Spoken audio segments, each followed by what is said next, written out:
नमस्कार दोस्तों, अखिल भारतीय क्षत्रिय महासभा के प्रदेश कार्यालय में आज राष्ट्रीय वरिष्ठ महामंत्री राघवेंद्र सिंह राजू ने महासभा के आगामी कार्यक्रमों के बारे में बताया। उन्होंने सारे कार्यक्रमों के डिटेल देने के साथ ये बताया कि बैठक में कुछ महत्वपूर्ण निर्णय लिए गए हैं, साथ ही कुछ मुद्दों पर गंभीर रूप से चर्चा भी की गई है।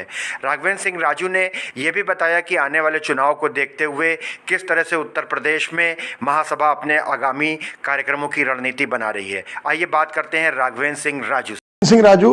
वरिष्ठ राष्ट्रीय महामंत्री अखिल भारतीय क्षत्रिय महासभा पिछले 3 दिनों से प्रवास के दौरान यहाँ पर विभिन्न 75 जिलों की समीक्षा हुई और अखिल भारतीय क्षत्रिय महासभा को कैसे मिशन बूथ स्तर तक मजबूत किया जाए, इसको लेकर के खास कार्य योजना बनी। इस मीटिंग के समापन पर माननीय हमारे राष्ट्रीय अध्यक्ष कुंवर हरबंस सिंह जी भी उपस्थित रहे और ये तय किया गया है कि 1 अगस्त को गोरखपुर में 33 जनपदों की एक सामूहिक समीक्षा बैठक बड़े स्तर पर आयोजित की जाएगी। इस बैठक में जो ज्वलंत मुद्दे हमारे सामने समाज के लोगों ने लाए और समाज के पदाधिकारियों, जिलाध्यक्षों और मंडल अध्यक्षों और प्रदेश के प्रांतीय पदाधिकारियों ने जो बात रखी, हम सभी नवनिर्वाचित जिला पंचायत अध्यक्षों, सभी नवनिर्वाचित सभी ब्लॉक प्रमुखों और प्रधान बीडीसी सभी का स्वागत करते हैं, हृदय से आभार व्यक्त करते हैं। अखिल भारतीय क्षत्रिय महासभा उत्तर प्रदेश में हमारा जो मत है वो 17% है। ये मैं नहीं कह रहा, इतिहास लौटा नामक पुस्तक अगर आप पढ़ेंगे तो उसमें जातियों और उपजातियों में समाज को विभाजित करने का काम जिन लोगों ने किया, आज क्षत्रियों की कहीं ना कहीं राजनीतिक, सामाजिक और आर्थिक रूप में जो गिरावट देखी जा रही है, उसको लेकर समाज के तबकों में बहुत कसके गुस्सा है, नाराजगी है। और उस नाराजगी में ये भी है कि मर्यादा पुरुषोत्तम भगवान श्री राम का मंदिर निर्माण करवाने में और उनके संघर्ष में, चाहे राम जन्मभूमि आंदोलन के संघर्ष में, उसमें अखिल भारतीय क्षत्रिय महासभा सनातन धर्म को मानने वाले इस संगठन की बहुत बड़ी भूमिका रही है। और आज राम जन्मभूमि के ट्रस्ट में किसी भी क्षत्रिय का नाम नहीं है, तो ये एक बात पदाधिकारियों द्वारा लाई गई। हम चाहते हैं कि माननीय मुख्यमंत्री, यशस्वी मुख्यमंत्री जी, माननीय भारत के यशस्वी प्रधानमंत्री जी इस चीज का संज्ञान लें। दूसरा, मौजूदा मंत्रिमंडल में ठीक है जिन लोगों को जिस आधार पर भी समायोजन किया गया, लेकिन देश में अगड़ों को छोड़ करके अगर पिछड़े और अगड़े और झगड़े, अगर इन सब चीजों में देश को हम अगर फंसाते रहेंगे तो भारत आत्मनिर्भर करने वाली जो हमारी मिशन और मुहिम है, आज डॉक्टर रमन सिंह जैसे व्यक्तित्व हम लोग चाहते थे, कम से कम 3 बार मुख्यमंत्री रहे और उत्तर प्रदेश से उनका खास लगाव रहा।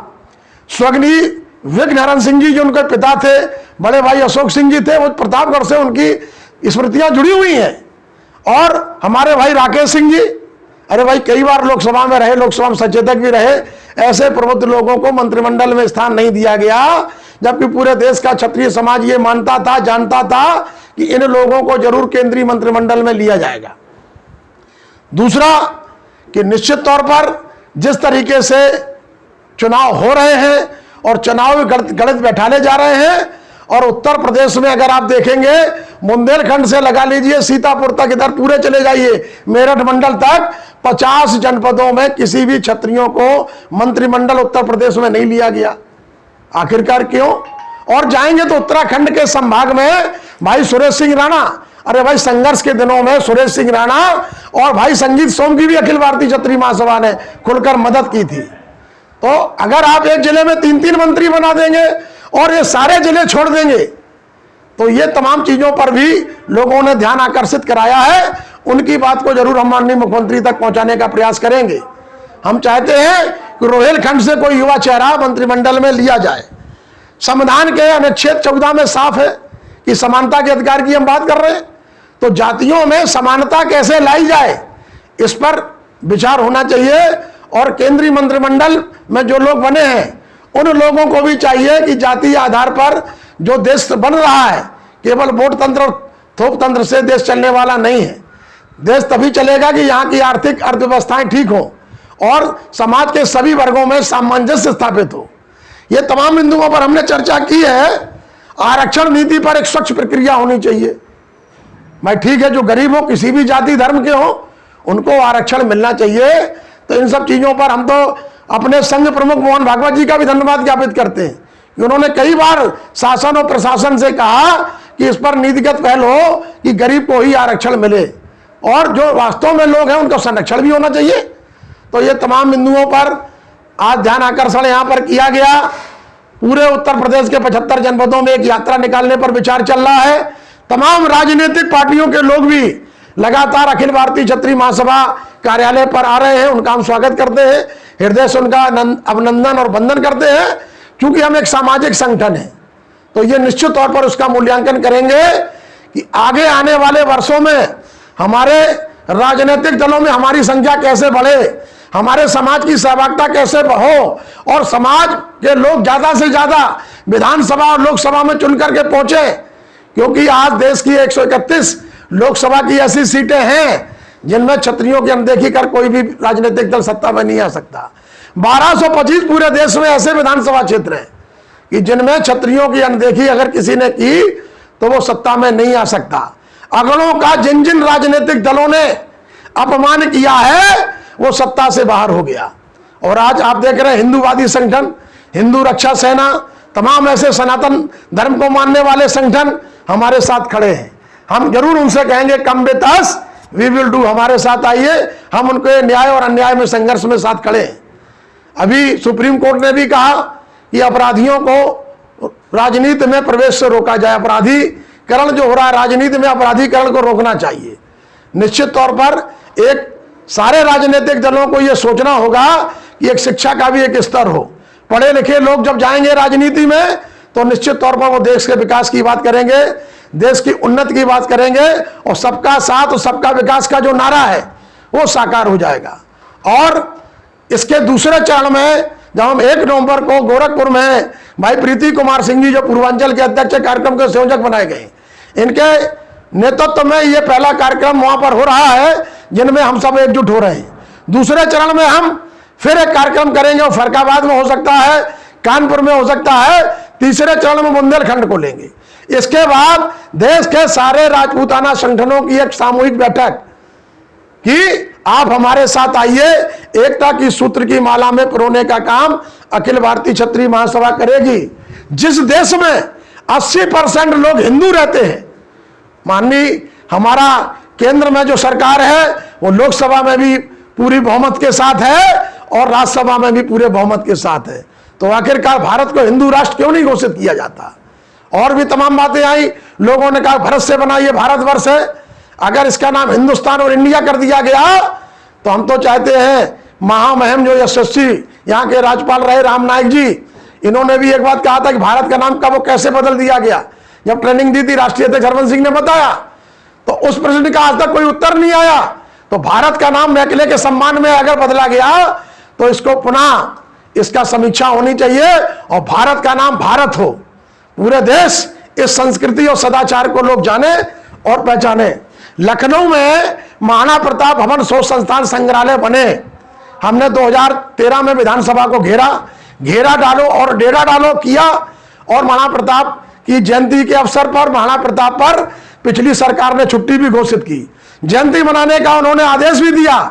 ठीक है, अगर कोई ऐसी व्यवस्थाओं में अगर हम छुट्टी नहीं कर पाए तो कम से कम यहाँ पर शोध संस्थान संग्रहालय और म्यूजियम बनेगा। इसके लिए पिछली सरकार से पत्र चल रहा है, हम लोग लगातार उस पर अपडेट कर रहे हैं। सरकारी दर पर आप हमको यहाँ भूमि आवंटन करा दे, 68 लाख क्षत्रिय परिवार अगर योगदान करेगा, 100 रुपए भी देगा, तो लखनऊ जैसे 24 करोड़ से ज्यादा आबादी वाले प्रदेश में हमारे मुख्यमंत्री योगी आदित्यनाथ जी के कुशल नेतृत्व में ये महाराणा प्रताप शोध संस्थान संग्रहालय बन जाएगा। उसके अंदर हम छत्रपति शिवाजी ऑडिटोरियम भी बना देंगे और तमाम जो बंदा वैरागी, छत्रसाल और हिंदूवादी जो हमारे सनातन धर्म को मानने वाले संघर्ष में जिन लोगों ने अपने देश में आन दान शान के लिए बलिदान किया है, उनकी स्मृतियों का एक म्यूजियम भी तैयार होकर के वहां बन जाएगा।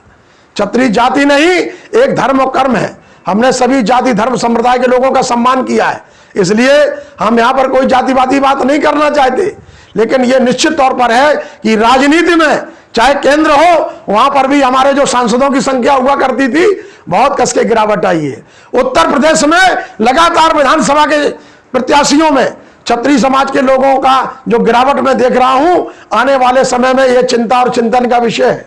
ये तमाम बातें जो हैं, कुछ लोगों ने मामला रखा कि दलित एक्ट पर लेकर के तमाम घटनाएं आपने देखी, फर्जी मुकदमे जो पिछली सरकारों में थे इस सरकार में भी कुछ संज्ञान में लाए।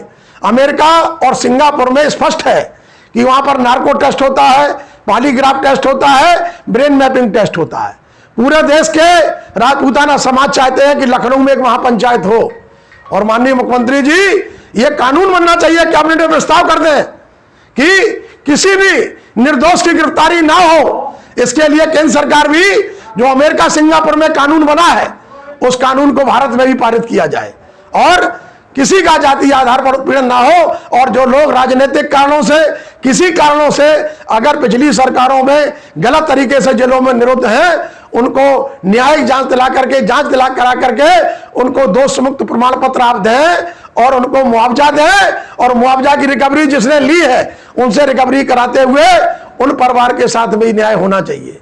ये तमाम जो बातें आज हमारे सामने आई हैं, इन तमाम बातों के साथ साथ अखिल भारतीय क्षत्रिय महासभा पूरे देश में अलग अलग चरणों में यात्रा निकालेगी, और उन चरणों की यात्राओं में हमारा तय है कि हम क्षत्रिय कल्याण आयोग के गठन की बात करते हैं। क्षत्रिय उत्थान आयोग बढ़ना चाहिए, सवर्ण उत्थान आयोग बढ़ना चाहिए, ब्राह्मण, वैश्य और क्षत्रियों की अनदेखी नहीं होना चाहिए, अगले समाज की अनदेखी नहीं होना चाहिए, क्योंकि यही वो समाज है जो कुछ मांगता नहीं है, लेकिन जिन लोगों को अगर देता है, अगर आपको हमने वोट दिया है, मत दिया है और आपको चुन करके सदन में पहुंचाया है, सुरक्षा और संरक्षण की गारंटी आपकी है। राजा तो सारे समाज का होता है। ऐसे राजाओं से मेरा मानना है कि आप सब क्षत्रियों की अनदेखी ना करें। आने वाले समय में जो उत्तर प्रदेश में 2022 की सरकार गठित होगी, फिर 2024 में भी जो सरकार बनेगी, तो निश्चित तौर पर आज 28 करोड़ से अधिक देश के क्षत्रियों का जो अपना सामाजिक समरसता है, देश के क्षत्रियों की जो सनातन धर्म विचारधारा है, देश के क्षत्रित्व जो हिंदुत्व विचारधारा को मानने वाले लोग हैं, उन लोगों को जो राजनीतिक दल उनको प्यार करेगा, वही लखनऊ और दिल्ली में राज करेगा। ये तमाम बातों को लेकर के हमने इन सब चीजों पर विचार विमर्श किया है। मैं चाहता हूं कि जहां गलतियां हो रही हैं उनको सुधारा जाएगा। हमारे से अगर कहीं गलतियां हो रही हैं, निश्चित तौर पर हमने सबसे कहा है, जिला अध्यक्षों से कहा है कि आप सब उन गलतियों को ठीक करके समाज के सभी वर्गों में सामंजस्य स्थापित करते राजतंत्र लाइए। लोकतंत्र में तो कहीं ना कहीं वोट तंत्र, थोक तंत्र, कूटनीति, षड्यंत्र नीति, गणयंत्र नीति, छल नीति, इन सब चीजों को क्षत्रिय नहीं मानता है। इसलिए राम राज की परिकल्पना करते हुए हम सभी धर्मों का सम्मान करते हुए यात्रा निकालेंगे। पहले हम ये प्रथम चरण में 1 नवंबर को बैठक करने जा रहे हैं, द्वितीय चरण में फिर एक बैठक करेंगे, पूरे उसमें रोहिलखंड, ब्रिज प्रांत और ये पूरा सेंट्रल यूपी होगा, और तीसरे चरण बुंदेलखंड की करेंगे। इन तमाम बैठकों में अलग अलग चरणों में, इसके बाद जो हम सामूहिक बैठक करेंगे उस महापंचायत में हम अपने विधायक और सांसदों को भी आमंत्रित करेंगे। धन्यवाद।